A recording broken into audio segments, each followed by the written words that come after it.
All right, hello. We are back. This is the Liven Up Festival on Founders Live. My name is Nick Hughes. I am joined today by Michael Knouse. That's how I say it, correct? Yes, you got it. I got it. Michael, welcome. Thank you. It's great to be here. Good to be how you doing? Founders Live. I'm doing good. Good. Hey, before we get started, I want to take an opportunity to thank some of our sponsors that are making this possible. And specifically, I want to talk about Finanza, formerly known as Ideal CPA. Finanza is a professional service. They are a firm that's delivering growth support services such as CFO, controller service, back office support, bookkeeping, payroll, etc. And they also offer growth forums targeted to small and mid-sized businesses as an alternative to more traditional part-time bookkeeper and CPA relationships. So we want to thank Finanza for providing this opportunity. And now we're going to turn back to Michael, and we're going to talk about podcasting today. So welcome again. Thank you, Nick. Yeah. So Michael, before we get started on specifically diving into how to discover your voice, tell us about yourself, your background, and how you got yourself into a podcasting experience. Yeah, sure, absolutely. I spent 14 years in the software and technology industry, and then decided to start my own coaching business. And one of the things that seemed like a good idea to me at the time, back in 2013, was podcasting. And podcasting was not nearly as hot as it is today back then, but it was a medium that was interesting to me because I knew that I needed a way to create value or free content to establish myself in a new industry. And so podcasting was the thing that I chose, and there was a couple of other people I knew that were doing like podcasting and YouTube channels back then, and it seemed to work really well. So it was almost a little bit of I saw it as an experiment, but I made a commitment to do it for a year, and then in that year, I found that it was an easy way for me to offer free and valuable content. It allowed me to find my voice around this new area of coaching that I had dived into. And it really allowed me to leverage other platforms to speak to an audience or develop a new audience. And when I talk about leveraging platforms, I'm talking about leveraging iTunes, which has, millions and millions of listeners, and Stitcher and, technologies like that, to drop into that and be able to share my message leveraging those platforms. So that's really how I got started, and I'm going on, close to 3 years now of having the Startup Sessions podcast. That is awesome. Awesome. It's funny that you mentioned experiment and a year commitment, because I've done the same thing with Founders Live, and specifically this event or this thing that we're doing, what's called Liven Up. Quite frankly, we don't know what it's going to turn into, right? But it's an experiment, and it's an experiment around the entrepreneurial energy that can be created by the various people around the world that are on this platform and will be on this platform and that care about entrepreneurship. And so I think it's awesome that you use those words, the same words, which is you probably started by like, I don't really know what this is going to do and what this is going to be, but I'm going to try it. Yeah, that's exactly how I started it. I had very little guidance. In fact, back then there was not probably nearly even close to the resources there are today that are out there on how to start a podcast. Like today, there's free resources out there that you can tap into to really get a podcast up and going and on the new and noteworthy list for iTunes. There wasn't that when I started, so mine was very organic. I kind of did it the old way, which has been fine. My first episode had probably, I think it was 18 downloads or something like that, and now each episode gets out to like an average of 3,000 people. And I always like to use this example of, I've got friends that are speakers, right? And most of them don't get speaking gigs where they're in front of 3,000 people. Maybe they're in front of 50 or 100, or maybe on a large scale 500. Right. But with a podcast, that's something I can control. I don't have to leave my office, and I get to leverage technology to really create content. And if it's valuable, and as I'm getting better as a podcaster doing something that I love to do, it expands and it grows, and I have the opportunity to be more strategic about it, much like you will with Founders Live and kind of the stuff that you're creating with that, which is an amazing platform. Well, thank you, thank you. So I want to get to the resources, and essentially, I would like to go through a step-by-step process of how someone would get started, but I want to take a step back a second and really touch on what was the thought process of why you wanted to start one, and how did you go about discovering your voice to then even say, here's what I'm going to talk about? Yeah, so that was a very organic process too, because so when I first started exploring, finding my way through the world of podcasting, I wanted to speak to people that were in corporate jobs, much like I had recently been, that either wanted to or had some sort of a side hustle going, right? They were starting a company on the side while either still working or they maybe had just left a job and were trying to scale up their business. And so I was using podcasting to really get into a conversation with other experts that were further along than me that had insight and expertise around getting their startup off the ground and making it a blend of storytelling, so inspiration, as well as how-to, like specific steps on whether it was systems in your business or specific strategies around sales, either online or offline, and really try to blend those two things together, so inspiration and story and practical how-to stuff. And what I found was that as I kind of like got into that and dug around and found my voice and also listened to what people were resonating with and what people wanted, I started to shift and adjust the message of my podcast. I didn't change the name of my podcast, but I started getting feedback from people on what they wanted to hear. And so I slightly made shifts and adjustments as I went along with my podcast to make it be a combination of something that I still loved and cared about, but also something that could serve my business, right? Yes. So my podcast, in many ways, kind of became this validation tool for me to really test the waters with my business ideas. And because, I can see some of the statistics that come back in terms of how many people download the episode, how many, like what kind of responses, what kind of emails do I get, right? Yeah.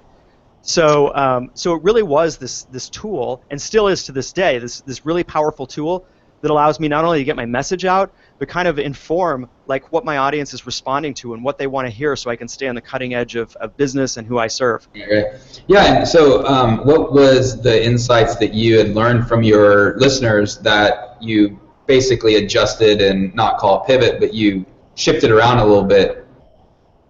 Yeah, so one of the things was I was kind of going after like let's say 30 episodes in, I was going after some bigger names that people might recognize in the world of small business, and I didn't get as positive of a response as I thought I would from basically reaching out to these people that you might know their name. And I was scratching my head, so I started engaging people in email or on chat, or also on the comments section of my podcast site, to find out like why I wasn't getting a lot more downloads and listeners from these well-known people, right? Or better-known people. Yeah. And I got a lot of feedback around, well, they seem like untouchable, like they've already got their stuff figured out. We want people that are practically like they're in it. They're in the messy middle of their business, because that's who we are. And I was like, oh, okay. And so then I started bringing more of those people that were like fully engaged in building a business onto my podcast and getting their insights and what they were struggling with, and people could really relate to that. So that was one of the things that I experimented with, and was kind of a surprise to me, honestly. So, but it turned out to be very informative. Right. No, I think that's interesting, and I'm jumping in here a little bit just because I want to touch on. I've experienced that too. I had a previous project was around video conversations. We recorded them professionally, and still do some of those, but similar concept, which was the authenticity and like the rawness of these people that are still in building their business, or they are very, very recently out of a success, but they're not billionaires. They're not, oh, he started one of the biggest, social platforms, or sold a company for, $1 billion or $5 billion. Because it's weird. It's it's this psychological nature that we look at those people and we think they are untouchable, and we think either, even if their suggestions could help us, there's a disconnect, right? And what I found, and you found as well, is it's not the celebrity person, it's actually the information and their experience authentically described. It helps us, man. We really do connect with that, and it's like, man, they struggle too. They are struggling, or they just recently went through that crap, and I think that resonates more than the person that's like, oh yeah, and then we sold for $10 billion.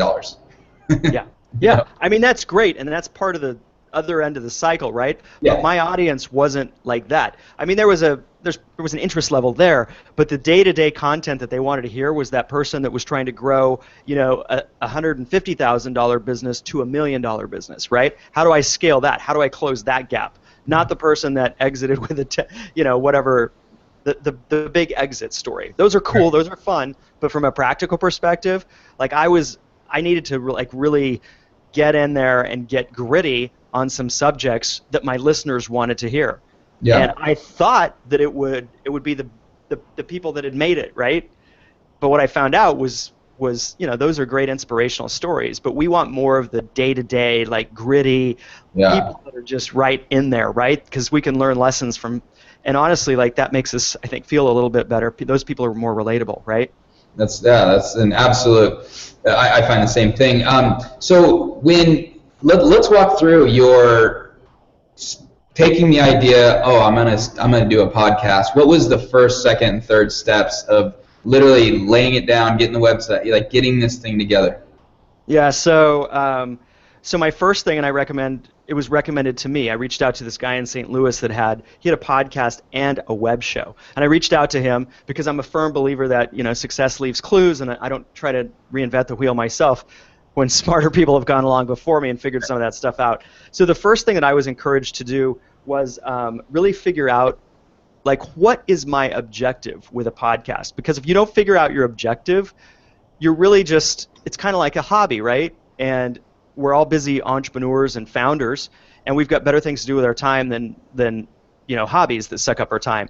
So I was encouraged early on to really get focused around how I could leverage a podcast as a tool to drive my message, to create value for my business, and as a business coach, where I'm selling higher value coaching services to companies and small business owners, I wanted to make sure that there was an element of my podcast that was not only giving people value, but also indirectly, in my case, creating revenue, so that it was funneling people my way, so that I was building this kind of reputation as somebody who knew what the hell they were talking about, right? And so very early on, I started viewing my podcast as a tool, and the biggest thing that it allowed me to do is not get distracted with too many other things. Because as an early stage entrepreneur, there's all the shiny objects. I could podcast, I could blog, I could speak, I could write a book, I could do, you name it, right?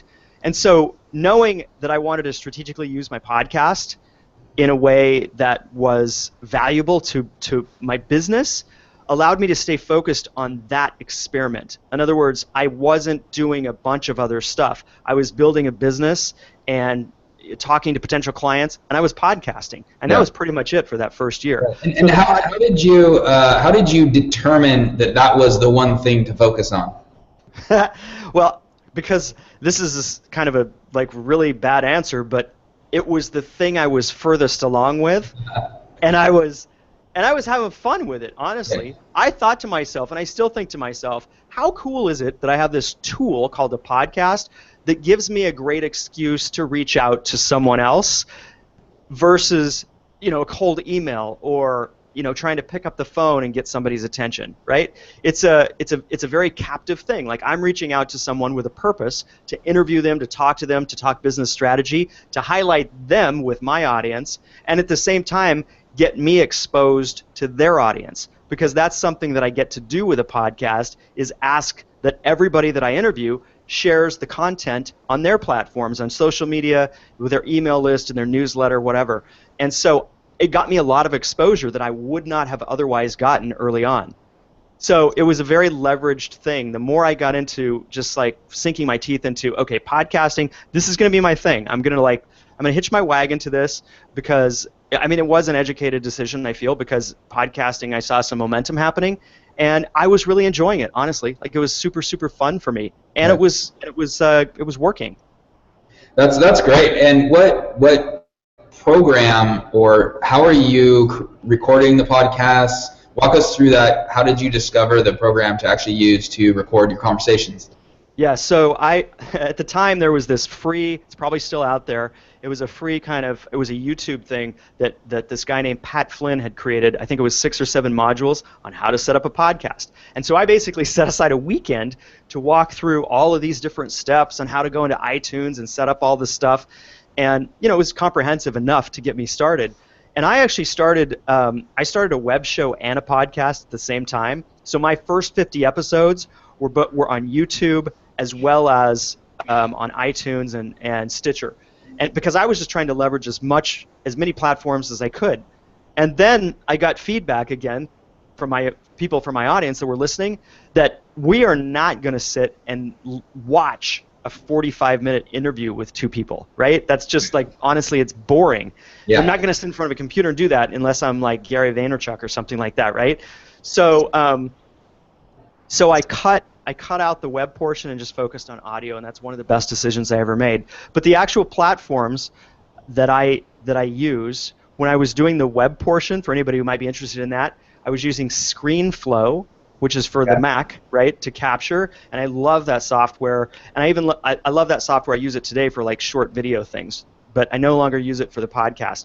So the most effective way for me to record a podcast today is via Skype, using Ecamm Call Recorder as a Skype plugin. Okay. And the reason I love that tool is because it does what's called dual channel recording, meaning it records our conversations separately, which comes across really clear, and there's no overlap of our voices or anything.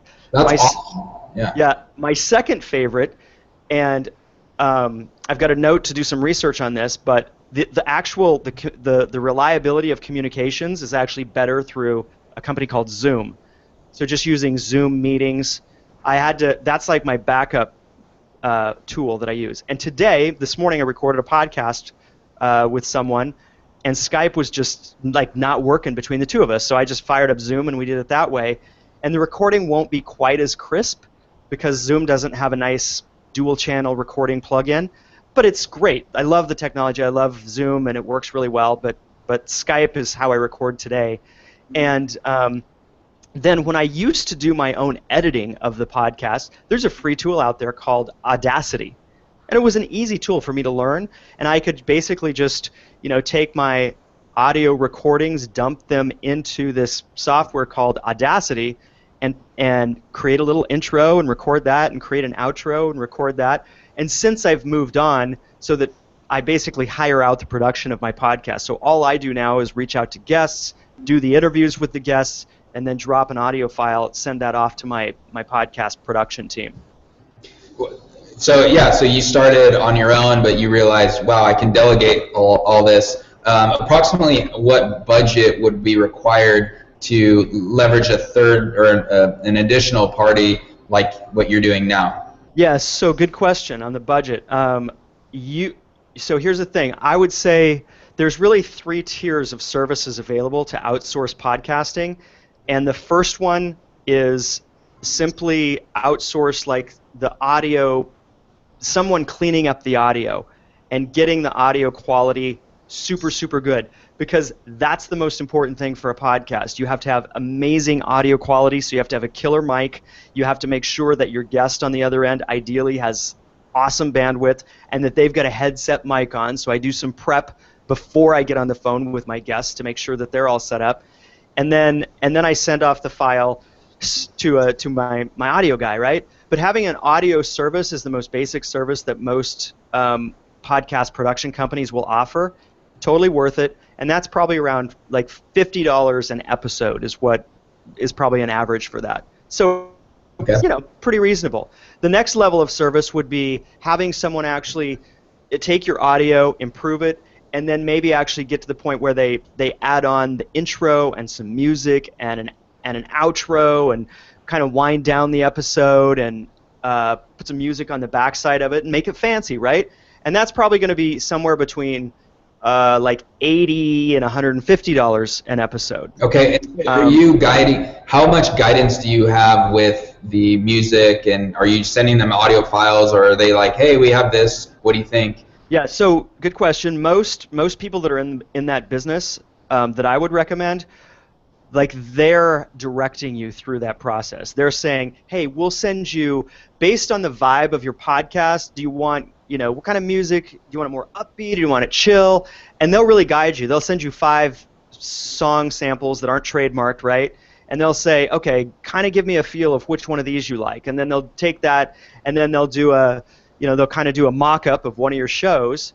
And that's one thing, that's an important thing I think everybody should be able to ask for, is if you are considering using someone, which I highly recommend, to outsource the any part of your podcast, is make sure that they're willing to do a mock-up with an episode, like a free episode, because you want to see what they're able to do, right, and produce. And so they'll guide you. Any of the ones that I know of and would recommend, like, they're knowledgeable enough. They'll guide you through the process of helping choose the right music and the theme, and they'll really step you through the whole process of setting it up. And so we're talking about, through the process, $500 to $1,000 a month, roughly. Yeah. So I mentioned the 2 tiers, right? And I said there was 3. So the first one is just audio somebody taking care of the audio. The second is the audio of just the episode that you record, plus jazzing it up, and music and all that. And then the third is someone that actually listens to the interview that you do. They produce the show notes and all of that. So they really pretty much take all of everything off your plate. And to have something like that, the cost is going to be around probably $150 to $200 per episode, okay, to get good quality work done. Yeah. Okay. So depending on how many episodes that you do, like I start recording once a week, 1 episode a week. I tell everybody, if you're going to do podcasting, you got to commit to 1 episode a week and not miss. And I also tell people to, much like you would with anything in your business, like how important it is to, like, kind of block and tackle, right? So block off time during the month when you're going to record your podcasts, so that it's a thing, like it holds the sacred spot in your calendar. So for me, 2 Fridays out of the month is when I record my podcast for the month, right? And I just lock it in. I put it into Calendly. I schedule it. I send my guests the link so they know where to schedule themselves, and make it run as smoothly as I possibly can. And so you're saying budget time, budgeting money. So we're going to transfer into a little bit deeper on how would someone monetize this? How do you go about, is there an ability to earn money in podcasting, or is it you just try to do it for break even, or is it just like an investment that you view that you're not earning any money, but it's going to come back to you in your other business? Yeah. So with podcasting, like, anything is truly possible. So from a monetizing perspective, the most direct way to monetize a podcast is through sponsorship. I don't have sponsors on my podcast. If you go listen to the Tim Ferriss podcast, who has, he'll have hundreds of thousands of downloads per episode. So it's pretty easy for him to go to Wealthfront or 99 Designs or somebody like that and say, hey, do you want to get your message in front of 500,000 people every week, right? So I'm not at that level. I've honestly not even tried to monetize my podcast in that way yet, but it's totally doable. And I know people that have, medium-sized audiences that are monetizing their podcasts through sponsorships, because there's lots of different levels of sponsorships. It doesn't have to be 99 Design. It could be a mom and pop shop down the street from wherever you live, right? So that's definitely one way to do it. And I know people that, like, really cover all the costs and then some through sponsorships. For me, it's more indirect. So I've promoted my own group coaching programs. I've promoted affiliate programs through my podcast. Because imagine this, if I've got 3,000 downloads for somebody's program that I highly believe in, and I've been through it, and I know the person, and I create an affiliate link for my show notes for the podcast, and I send people to that, I might make a couple $1,000s from that one episode, right? So that's kind of the route that I've chosen to go. And not to say that I won't use sponsorship. It's honestly, it's like on the agenda for Q4 for my podcast. So those are the sponsorships is the most like straightforward way to do it. But I've made a lot of money through my podcast. One of the things that a lot of people maybe don't know is that the psychology behind how people consume podcasts is much like Netflix. It's like they get hooked into a podcast that they feel is good and that they like, and they want to keep following along. They don't want to miss an episode. Right. And why do you think that is? Well, as near as I can tell, it's like kind of how we're trained, right? It's that consumption model. So anybody can tap into your podcast at any time, and they can binge listen on a trip driving from, Portland to San Francisco. They can knock off 10 episodes or whatever, or they can just, on their commute to and from work or whatever, to digest an episode a day. But the point is, I think it's that on-demand model, like the Netflix model, right? People get to choose when they listen to it, and if they resonate with the message of the podcast, they kind of get sucked in. And I don't totally understand it either, but I know that with, some of, like, I love Freakonomics Radio, I love the Tim Ferriss podcast, I love On Being, I listen to Art of Charm every once in a while, I listen to the Reboot podcast, and those are all podcasts that have a little bit different thing going on. But it's like, I wonder what they got next week, right? I wonder which guests they're going to have. I wonder what they're going to talk about next week. Because I don't want to miss out. It's kind of the whole FOMO thing, right? Right. Fear of missing out. And it works really in the podcaster's favor, hugely. But then it comes back on my responsibility to continue to produce quality content every week, to have great guests. And I've even started sprinkling in some mini episodes that are very directive about, things that I'm trying with my clients or things that I'm doing in my own business, and kind of sprinkling those in between my interviews. Do you ever feel pressured that, oh man, I gotta go do another one? I know you mentioned, you're happy, you're passionate about it, you love doing this, but do you ever feel stressed and pressured? Yeah, I used to. So I was getting right to that point, Nick, where I was starting to. I wasn't like loathing the idea of the back end stuff, but it was kind of like I love the interview and I love doing all that, but then I was like, oh shit, now I got to spend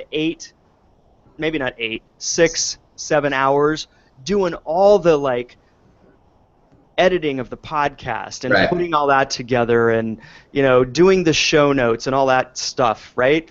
And that started to drag on me, and I was at a point where my coaching business was doing okay, and so I just decided I got to outsource this so that it stays fun, and so it still is a dynamic part of my business because it's bringing me business, I'm creating income from it. So I wanted to keep it going, and that was, I tell people, that was one of the happiest days of my podcasting career, was when I was able to hand it off to somebody that I felt confident that could do a great job, right? Yeah, that's a huge insight. Yeah.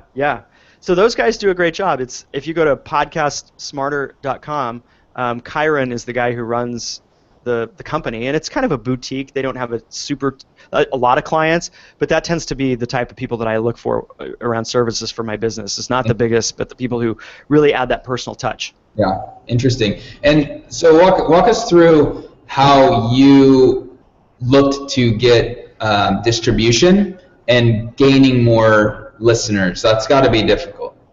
Yeah, it is, especially today, because there's a sea of ever-expanding podcasts entering the market. And so one of the number one things that I would tell people to do today, if you're thinking of starting a podcast, is first of all, do some research. Go to iTunes and just look through the categories and look at some of the top podcasts in each categories and listen to them and see what's working for people. And you're going to hear stuff on there guaranteed that it's like, oh man, that was my idea. Well, that's actually a good thing. If somebody else is doing something in the context of what you want to do, that means it's proven in the market, right? But you're going to learn. You're going to see different things that resonate with you. iTunes is just a great way to go and do some early research and determine kind of what flavor of podcast. I will say this, that there's a lot of boring podcasts out there, okay? And just like anything, if you can learn to somehow entertain first a little bit, then you get people sucked in for delivering the content, right? And I think that so Tim Ferriss does this through, he's not the most entertaining guy, but he asks super inquisitive, quirky questions to his guests, right? And so you're always kind of waiting like for the Tim Ferriss question, like, what's he going to ask so-and-so, okay?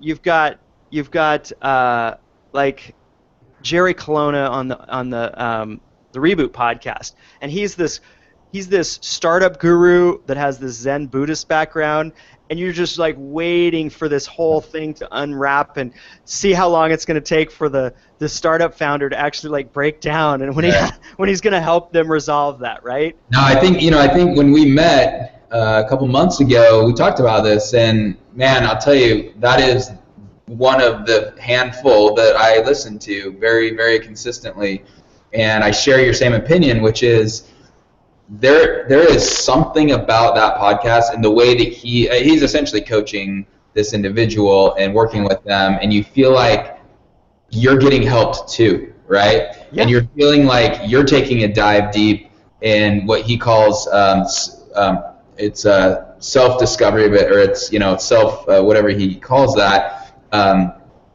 massive self-inquiry, and you as a listener are actually going through that process the same way that he is working with that individual. And this is another thing, man, I don't want to get too much off the subject, but I tend to talk about that podcast all the time. To a lot of people, I say, you got to listen to, if you're a founder, you got to listen to Reboot. And so if someone is doing something great, others are going to start talking about it. Yep. And I just find myself mentioning Reboot podcasts all the time. And so there's just something about the way that he takes something that could be possibly boring, makes it very intriguing by the questions he asks, the way that he's very soft and comforting as when he speaks with individuals, especially on touchy subjects. And I think the lesson for you and for everyone who's thinking about a podcast is, how do I create authenticity and stickiness? Yeah, and for Jerry, like, if you look at Jerry Colonna's business, right? So the podcast is a way for him to reach the masses and give them a taste of what he does. Yes. You discover a few layers deeper, you're like, oh, Jerry runs these boot camps, right? Which a bunch of founders show up to and pay 10 grand to come to, and there's a waiting list of those. Yeah. And so he's got a very profitable business, and the podcast is kind of like it's the high level piece of his funnel in many ways. That's where you get to experience Jerry's coaching and his insight and how he does the magic that he does with startup founders, right? All around the emotions of what it takes to run a business and succeed. Not necessarily the strategies, but what emotional mindset do you need to be in to actually succeed as a founder. So it's that high-level funnel for him in many respects, and it's a super unique and dynamic podcast. I love it, as do you. Yeah. And so potential founders out there, people that view creating a podcast or a show to be that funnel, how can they discover their thing that's not Jerry making CEOs cry and all of us listeners like tearing up a little bit? Do you have any ideas on how the various people can find their own unique angle? Yeah, so I would say to everyone, to take a look at, okay, who's my ideal audience, right? So what's your objective? We talked about that. What's the objective that you want to accomplish? If you're going to use the podcast as a tool in your tool belt, what do you want it to do for you? Start there, and then who's your ideal audience? And part of that has to do, like for me as a business coach, it has to do with other, entrepreneurs that are struggling their way through business, and do they need help, right? And so I target my content to that. If you're a fly fishing guide service, then and you like podcasting and you like discussing all elements of fly fishing with either other fly fishing geeks or your customers, then that's a great way to build out your business. It doesn't matter what it is, but figure out who that ideal audience is and be able to talk to them and get feedback from them. And I always tell people this too: if you're considering starting a podcast, just do yourself a favor. It's just simple validation. Like once you have like what your objective is and who you think your ideal audience is and what your main topic is, then go talk to a handful of people. Ask them what they think about it, what they would like to hear on the subject. If they listen to podcasts, what are some of their favorites? What topics would they like to hear around whatever your topic is? And then figure out how you'll differentiate yourself, right? And you can start high level with that. So for me, I needed to decide, okay, is my podcast going to be like just me doing this, talking to people, or is it going to be me interviewing people? Yeah. Are they going to be long episodes? Are they going to be short episodes? Am I going to record every day for 5 minutes, or am I going to do once a week for 45 minutes? So kind of getting a feel ahead of time, like what's my style? And for me, for whatever reason, I felt comfortable. Like I was wanting to reach out to other entrepreneurs, and so I started interviewing people. And I kind of, I thought maybe there would be half-hour interviews, and as it turned out, they started to get more in-depth, and I liked chasing the story down the trail a ways, and that ended up taking like 45 minutes in most cases. So people know me now as this weekly interview with some other entrepreneur that's like really in the mix of building their business, and it's going to be about a 45-minute conversation, and it's going to be pretty organic, and it's going to be part inspiration and story, and it's going to be part like how-to. How did you get through this, Yeah, so those four things, what's your objective with your podcast? Who's your ideal audience? What's your main topic? And how can you differentiate yourself? Those are four key things that you can do to set yourself up for at least the foundation of clarity, and go talk to some people, right? Get their feedback. So at what level of listeners did it become more real? Like, as you said, the first one you put out there, you said you had like 18 or something. Yeah. Is there a level that you reach that you feel it becomes more real? So, gosh, I've never been asked that question before. I think for me it was, I don't know, maybe it was around, 150 or something, between 150 and 200, something like that, I guess. I don't know why. I'm just pulling those numbers out because that's kind of what it feels like. That's when I was like, oh, God, there's like this many people listening and paying attention every week. Like I see it on the download report.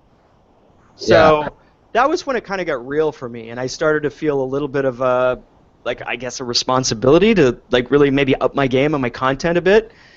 And then it became more of a challenge. Like, how can I grow this even further?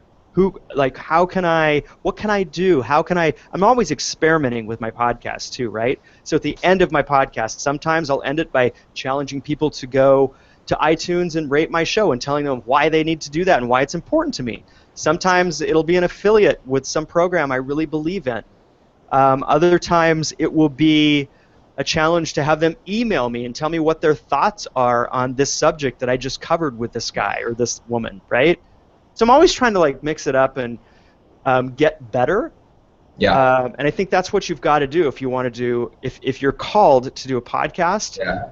That, you got to keep it fresh and always be all about getting better all the time. Well, and what's interesting, so background on myself, I wrote, and I still have a blog and I write every so often. That doesn't seem to be as often as I did previously.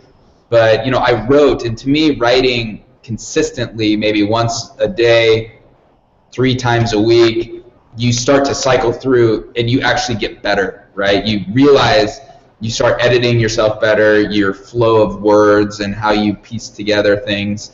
But I've now noticed with video doing this, consistency does create improvement. And the more that you pay attention to the quality that you're putting together and pushing out, the more you're going to self-improve. You're going to identify the areas that you can improve on, and you just take steps to improve. And you probably have done that with your podcast, because you probably listen to them and you're like, oh man, like you listen to the first ones you did, and I'm sure you've improved from then. And so you just have a cycle of improvement because I know that you are driven and I know you want to do great things. And so that it actually allows you to study yourself, right? And then you identify the thing. It's really an amazing journey. Yeah, it is. And when you go, so I'm a big believer in doing less better, right? And going deep and kind of mastering things. That's just part of my personality, for better or worse. And so, but I think that serves entrepreneurs generally. Like if, there's certainly a right time to do certain things in your business based on what stage your business is in. For example, if you're in startup mode, 80% of your effort should be around sales and marketing and, creating the thing, right? You probably don't need to worry about as much about systems and team and stuff at that point, depending on what kind of business it is. So where is your focus? What strategies are you going to use to make sure that you're selling your ass off and getting money in the door so that you can thrive as a startup versus burning through your runway and struggling that way? So podcasting is like, that's one of the strategies that I hooked into early on for just getting my message out to the masses. And I always say this too. Lots of people are like, well, why don't you blog? I actually did blog for a while. Here's the thing. With a blog, unless I'm guest blogging for other, like Huffington Post or something like that, I'm pretty restricted by, how many people come to my site and see my blog. With a podcast, I get to leverage other platforms. Like I said, I get to leverage iTunes. I get to leverage, those platforms to broadcast my message out that way, right? And so it's a little bit more of a leverageable tool or content to be able to do that with. Just like if you wrote a book, yeah, you could market the book on your site. That would be a good thing to do, but you got to drive traffic to your site versus if you put it on Amazon, probably more eyeballs are going to see your book because it's on Amazon, right? Yeah. It's just interesting. It's the way that you just described the funnel aspect that benefits your business.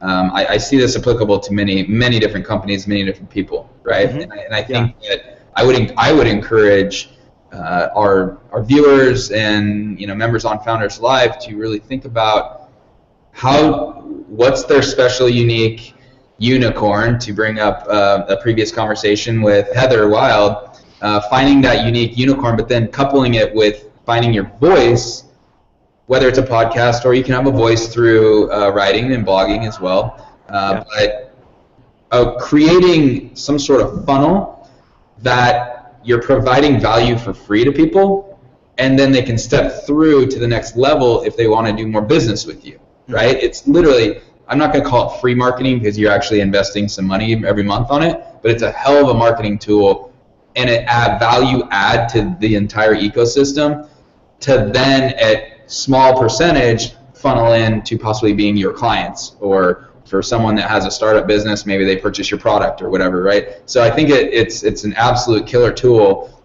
to create lead generation and build business. Yeah. Here's a statistic that I like to share, and I shared it at the event in Portland, Nick, that you were at, and it's that 61%, and this is research that was done on hundreds of thousands of podcasts and podcast listeners. 61% of podcast listeners report buying something that was recommended on a podcast. That, to me, that's a fairly high percentage, because I know a lot of people that sell stuff online as well. And those percentages are much, much lower. So typically, if you've got a list of 10,000 people and you want to sell something to them online, you're probably, depending on how targeted your audience is, you're going to probably sell, if you have a solid product and a great offer and you know what the hell you're doing, you're probably going to hit somewhere between 2 and 4, maybe 5% of those people are going to buy something, right? And 61% of podcast listeners report buying something that the host recommends. And in digging into why that is, it kind of comes back to that whole psychology around how people feel super connected to the guest once they listen week after week after week. And one of the things that it kind of happened was every week now I'll have somebody say, Michael, I feel like I know you because I've listened to your podcast for the last 6 months or whatever. And that works in my favor, right? Because if I'm selling somebody a $25,000 coaching package or something, then that's not a small thing for somebody to buy. No. So if I can help close the gap through credibility that I've gained through my podcast and knowledge that I've shared that way, I save myself a lot of time in creating that client, right? Yeah, absolutely. Just as I'm sure Jerry Colonna does with the Reboot podcast and the people that decide to come to his $10,000 boot camp. So it's a great credibility builder, and if you enjoy it, God, and you're committed to it for like at least a year because you got to get traction, right? Then it's a really, really great tool.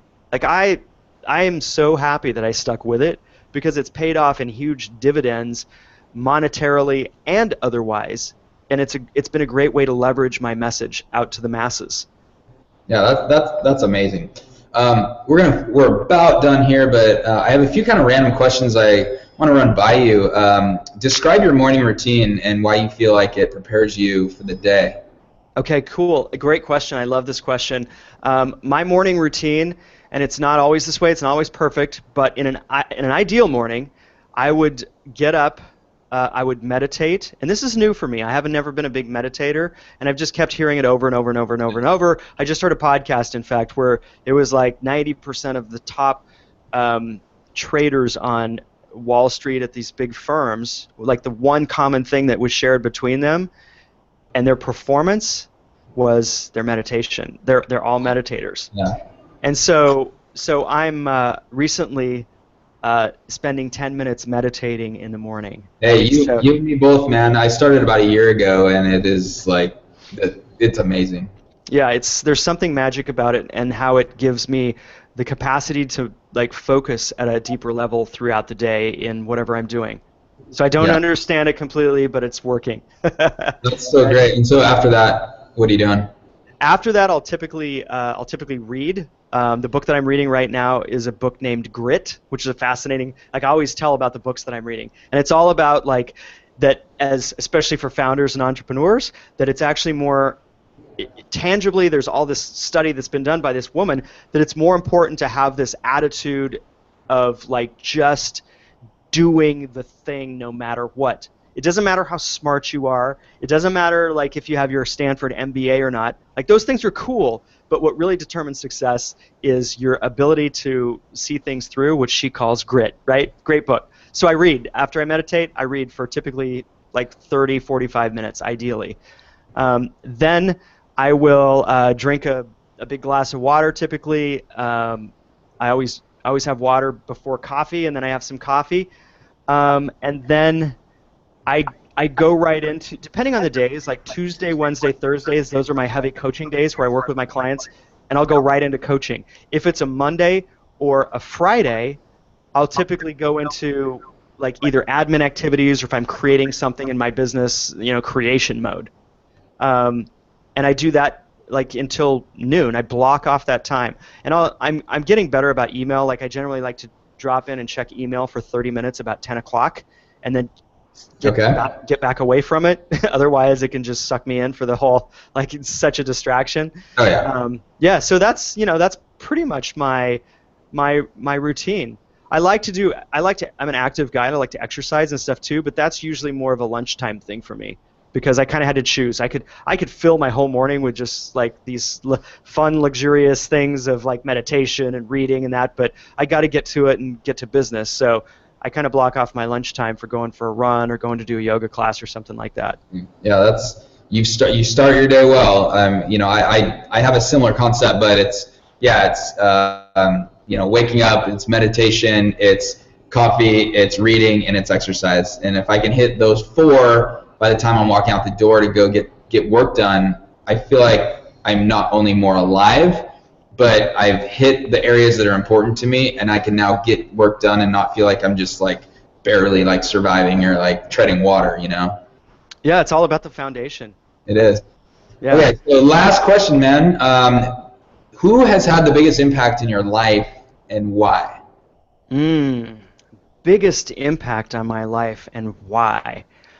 I would say, and this just isn't to get points in the bedroom, but my wife has had a huge impact on me. That's great. And the reason why, and I think you met Jill at the event in Portland, and I'll tell you why. It's because when I was in my corporate job, she had already 6 years prior to me stepping away from the corporate life. She had done that. She had stepped away from a corporate job and created a business around really what started as a passion, which is yoga. And today she's got a yoga training company she literally like makes as much money in that as she did her corporate job in finance, right? And so she was an inspiration for me from that perspective. And she just has this way of like always welcoming the day with the biggest, brightest smile. Yeah. And I'm the lucky guy that gets to experience that every day. And for me, the element of relationship in my business, having that in place, makes everything else easier.